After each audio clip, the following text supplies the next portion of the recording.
Hi guys, and welcome back on GSM-ABC YouTube channel, and in this video I will show you how you can easily find your phone using the Samsung Galaxy Watch 8.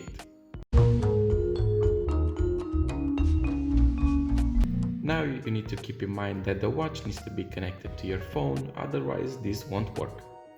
Let's say you're in your room and can find your phone and you have your watch on your wrist. You simply swipe down, swipe to your left 2 times, and here you have the button with the magnifying glass. Click on it and a ringtone on your phone will go off. Disable it. If you still can't find it, you have another button, start, and it will ring again. More easy than this can't get. Thank you guys for watching. Don't forget to like and subscribe, and I will see you in the next tutorial.